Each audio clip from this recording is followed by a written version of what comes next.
Good morning everybody. आज की इस क्लास में मैं प्रेजेंट कंटिन्यूस टेंस का पार्ट थर्ड लेकर आपके सामने उपस्थित हुआ हूँ।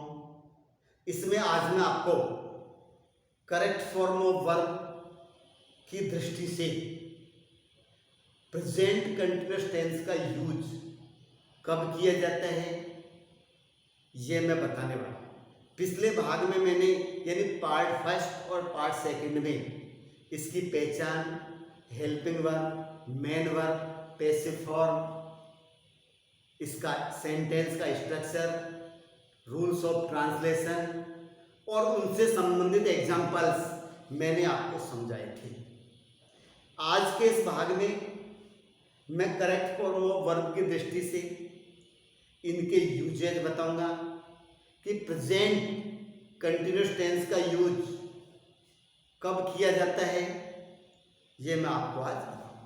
सबसे पहले रिवीजन की दृष्टि से थोड़ा सा रिवीजन कर रहा हूँ हल्का सा, ताकि वे विद्यार्थी जिन्होंने पहले और दूसरे पार्ट को नहीं देखा है उनके थोड़ा सा समझ में आ जाए। बाकी डिटेल में मैंने आपको पहले फर्स्ट और सेकंड पार्ट में बता रखा है। पहचान, सबसे पहले प्रेजेंट कंटिन्यूस टेंस की जो पहचान होती है वो क्या है? पहचान रहा है, रही है, रहे हैं, रहा हूं। कौन कौन शब्द है? रहा है, रही है, रहे हैं, रहा हूं आदि शब्द वाक्य के अंत में आते हैं। आदि शब्द वाक्य के अंत में, वाक्य के अंत में आते हैं। Helping verb is, am are, main verb B1 plus ING, passive form वही है, इज एम आर रहेगा प्लस बीइंग प्लस B3। ये आपको थोड़ा सा जानकारी के लिए लिखा है। रहा है, रही है, रहे हैं, रहा हूं अंत में आते हैं। Helping verb is am are, main verb B1 plus ING, passive form is am are plus being plus B3। Next, singular subject के साथ, सिंगुलर सब्जेक्ट के साथ इज का यूज करते हैं। प्लूरल सब्जेक्ट साथ आर का यूज करते हैं। और यदि सब्जेक्ट के रूप में हमें आई दिया हुआ हो तो आई के साथ हम एम का यूज करते हैं। ये सब पिछली क्लास में बता चुका, लेकिन थोड़ा सा पुनः रिपीट कर रहा हूं। और जो बिंदु मैं आज बता रहा हूं वो 8वीं से लेकर 8वीं कक्षा में भी आ जाते हैं। 9वीं 10वीं के लिए, 9वीं 10वीं और 11 इनके लिए बहुत डिटेल में आता है, इसलिए हमको समझना है। पहले मैंने प्रेजेंट इंडेफिनिट के यूजेस बताए थे, 4 यूजेस थे, उन चारों को आपने याद कर लिया होगा। अब इस टेंस का यूज हम कब करते हैं देखिए। इसमें यूजेज ज्यादा नहीं है, केवल एक ही यूज है और वो है हमारा एडवर्ब। देखिए, किसी भी टेंस की जो पहचान होती है वो होती है एडवर्ब के आधार पर। जैसे वाक्य का टेंस बदलता है तो उसमें आने वाले एडवर्ब भी बदल जाते हैं। जैसे प्रेजेंट इंडेफिनिट हमने लिखा था always, generally, usually, seldom, never, ever, hardly, scarcely, rarely, बेयरली, occasionally, daily, everyday, often, frequently.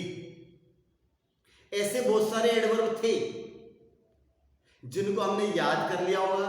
अब इस टेंस के सेंटेंस में ये एडवर्ब नहीं आएंगे। अब यहां पर कौन से एडवर्ब आते हैं उनके आधार पर आप टेंस की पहचान करें। तो इसके लिए देखिए हम लिखेंगे यूजेज। क्या आएगा यहां पर देखिए, यूजेज। एक ही यूज है जब वाक्य में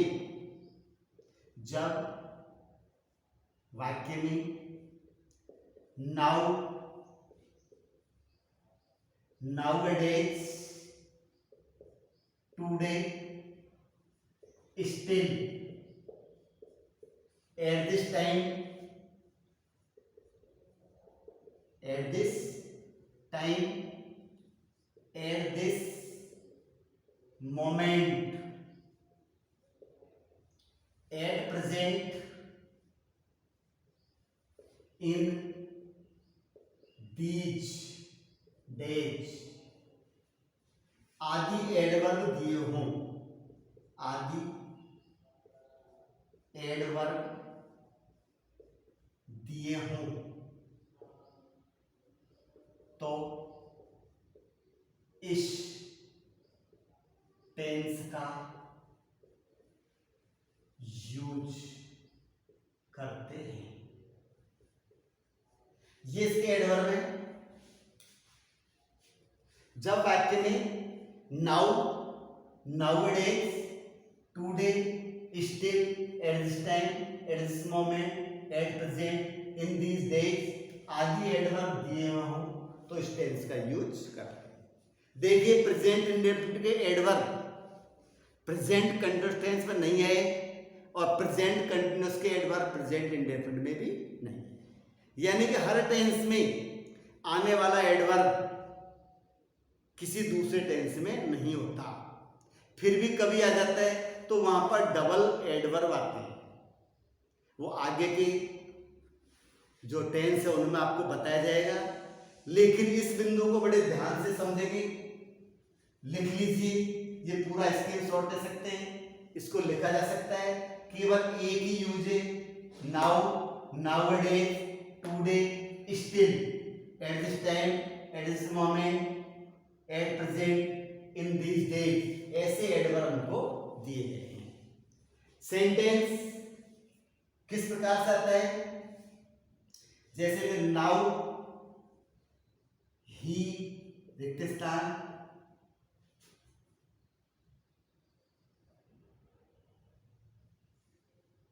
now he music in the class. कोष्टक में आपको दे दे लर्न, क्या दे देगा वो, लर्न। अब हम देखेंगे now he music in the class, ठीक है। यहां पर क्या दे रखा है, सेंटेंस है, बीच में आपको ब्लैंक दे रखा है, क्रिया कौन सी भरनी है, लर्न। तो आप किसके माध्यम से पहचानेंगे, इसमें एडवर्ब के रूप में क्या दिया हुआ है, देखेंगे। एडवर्ब रूप में आपको दे रखा है नाउ, क्या दे रखा है, नाउ। तो नाउ को देख के पता लग गया कि यह हमारा प्रेजेंट कंटीन्यूअस का वाक्य है। तो प्रेजेंट का अगर हेल्पिंग वर्ब क्या है, इसे हमारे में से ही के साथ क्या लग जाएगा, इज, सिंगुलर सब्जेक्ट है। और लर्न क्रिया में क्या जुड़ेगा, आईएनजी, तो इज लर्निंग। तो now he is learning music in the class. इस प्रकार से एडवर्ब के माध्यम से टेंस को पहचानेंगे और टेंस को पहचान कर उसकी हेल्पिंग वर्ब और मेन वर्ब को हम भरेंगे। यही करेक्ट फॉर्म ऑफ वर्ब में करना होता है। तो ये हमारा एक एग्जाम्पल था, और भी ऐसे कई एग्जाम्पल हैं, आपने लिख लिया होगा। अब मैं इसको आगे बढ़ाता हूं, कुछ एग्जाम्पल्स और मैं आपको बता रहा हूं। देखिए परीक्षा के अंदर भी अक्सर एक सेंटेंस इसी टेंस से संबंधित आता है, तो हमको इनके एडवर्ब याद करने हैं। दूसरा वाक्य,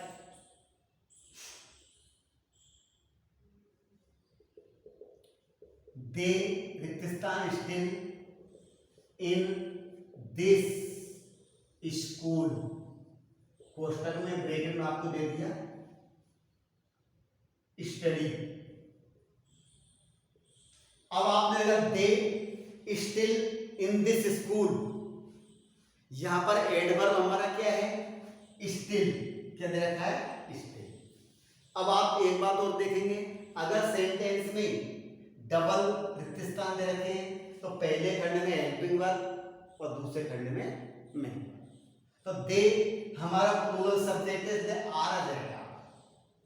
तो दे आर स्टिल स्टडी, इसमें क्रिया में क्या जुड़ेगा, आईएनजी। तो they are still studying in this school, अभी तक भी वे इस विद्यालय में अध्ययन कर रहे हैं। अब भी, स्टिल यानी क्या होता है, अब भी।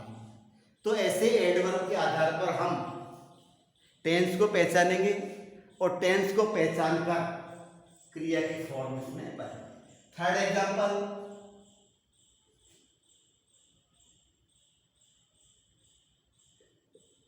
in these days the workers not seriously, question में हम लेंगे वर्क, क्या लिख देंगे हम, वर्क। तो in these days the workers not seriously,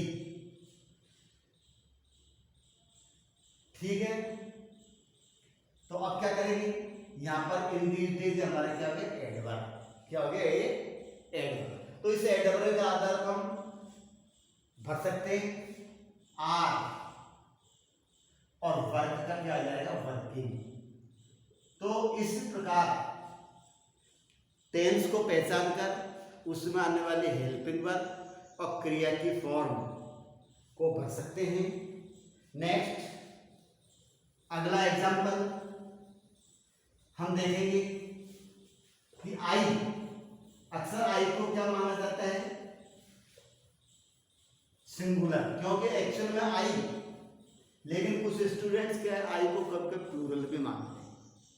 लेकिन मेरा मानना है कि आई एक्चुअल में सिंगुलर ही है, लेकिन ये कभी कभी प्लूरल के साथ होता है, कभी अलग से स्थिति होती है, इसकी सिचुएशन हमेशा क्या है, बदलती है। यहां पर उन्हें सिंगुलर है या प्लूरल, जैसे आई फूड नाउ,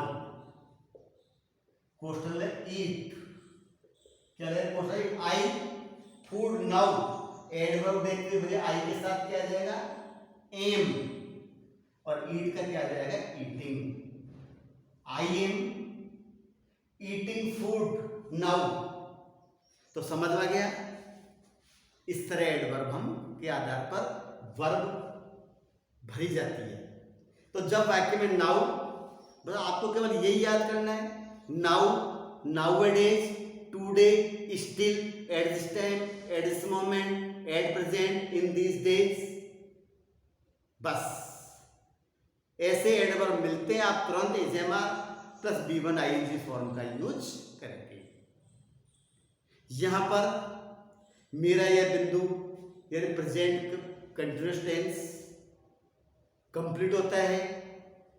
अगली क्लास में मैं प्रेजेंट परफेक्ट टेंस के साथ पुनः आपके सामने उपस्थित रहूंगा। तब तक के लिए मैं आपसे विदा लेना चाहता हूं। धन्यवाद।